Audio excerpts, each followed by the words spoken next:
It's nothing particularly fancy unless Rick wants to make any comments about it. It was just a finalized agreement that basically the most important aspect of it is we wrote in specific language that restricts SAWA from ever going around our back and going direct to flood control. But other than that, it's in the packet if you guys have any questions. No one? No, I think we'd seen a number of iterations of it, and I think it's a well-written agreement. Okay. Item number 2 in old business, final agreement for flood control vegetation removal report. Okay, they changed the name of this, so it's instead of a memorandum of understanding, it's a vegetation removal report. You have in front of you the spreadsheet, and I want you to be looking in the green spaces. So the top one that says HELASH mitigation site, this is what was originally proposed. Don't look in the blue because we haven't gotten there yet. These 5 projects were based on approval by Fish and Wildlife, our dear Mr. Jeff Brandt. We're supposed to be meeting him next week with all the reports. The reports are finished and completed. And yes, and so if he approves with the method that we're approaching this with and that he's happy with the reports, then we will be able to attack the items in blue. Now what I did on the bottom here is what the actual costs ended up being. So if you look at HELASH mitigation site, the estimate for staff was going to be $22,955.02, and in actuality it came out to $12,981.91.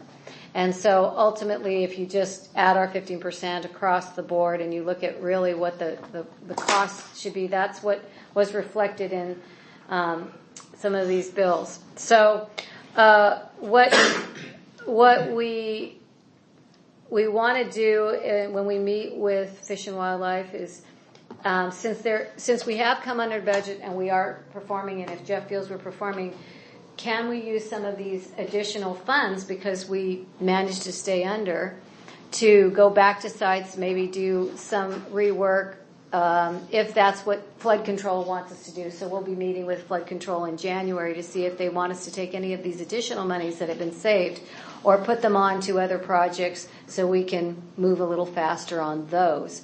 The ones that are high priority in the blue that may be a little bit more difficult. We may be able to put some of those funds towards those projects.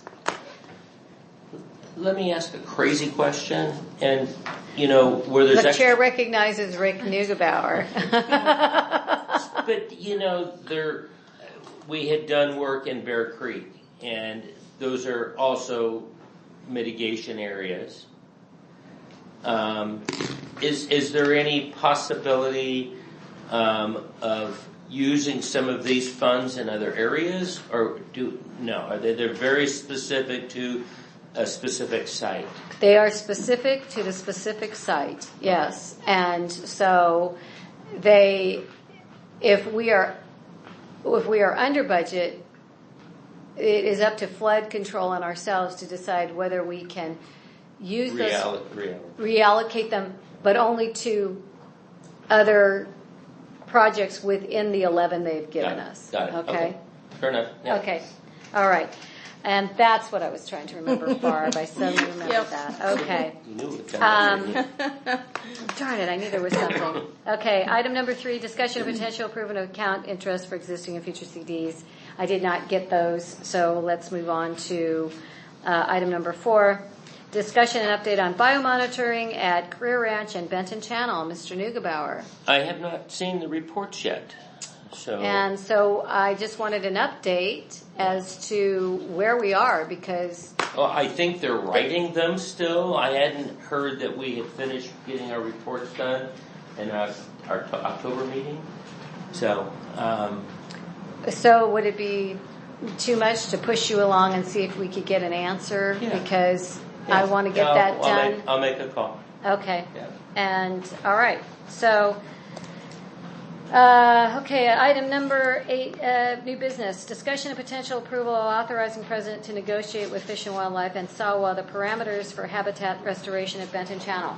Okay. As some of you know, or don't know, Benton Channel, if you look at your agenda and you look in the area of the financials where it says accounts receivable, item number 1, Pulte Group gave us a check for $90,000.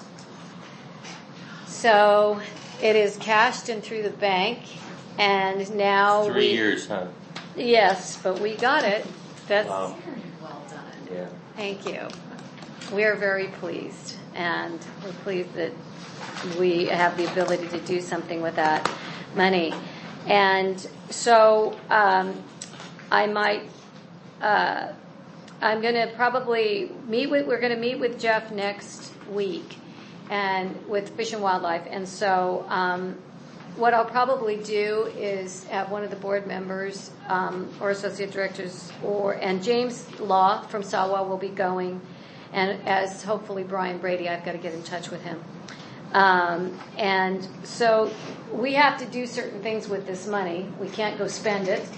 And so yeah, it took us too long to get it. And after that meeting, I'll have a better idea of what he is going to expect us to do and how much. He didn't want us to do an awful lot, and we're looking at Sawa to do transplants and an inexpensive way of holding back the sides of Benton Channel and start working our way down and being a little bit more specific about our reporting. So I'll have a better idea, but I'd like to be able to negotiate. I will anyway just find out what it is that he wants. And then at that point at the next meeting, it will just depend if he says, I want you to start in January, which I do not think he's going to ask us to do. But probably come February, I'm going to need someone on the board to help make sure that this stuff gets through. I'll follow. Let me help follow through with this with you. I appreciate that, Rick. Yeah. And well, it's interesting when you have a public company versus, and I would say a smaller private company make a decision on this. And I say it was unfortunate the first 2 years. It was a smaller group that really took it personally. That we were trying to get in the shorts. But the fact is that you've got Pulte that bought it. It's like, okay, cost of doing business. Let's move on. It's done. right. And in the big scope of things. And so I think that's one of the reasons this settled And up. apparently they could read a spreadsheet and see his supporting numbers. Yeah. Yeah, and there used to be, I don't know why it's so cold. We've got the air conditioning going in here. The other thing I was going to say is that when we talk about where we would re-veg and replant, I think we should look seriously at the inlets and those areas that could be compromised in the event of inflow. Okay, everybody needs to remember on this that part of the agreement and part of the negotiation at the time we are going to be given the banks to do restoration and vegetation by flood control, who owns those. We own the center there, or our conservation easement is there. In exchange for getting the banks and for making that, what's it called, High Center? You go... The slopes. Not the slopes, the center where we have. Right. We're going to clear that out.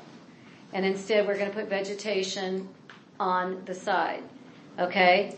We're going to clean out the invasives. Right, exactly. And then add additional other natives and stuff to the correct, slopes. but we're also going to address the trees and the potential Zika virus issues of some of the peppers to at least clean up those limbs so it can get some sunlight. Right. And potentially use some of the water, the slub, is that what it's called?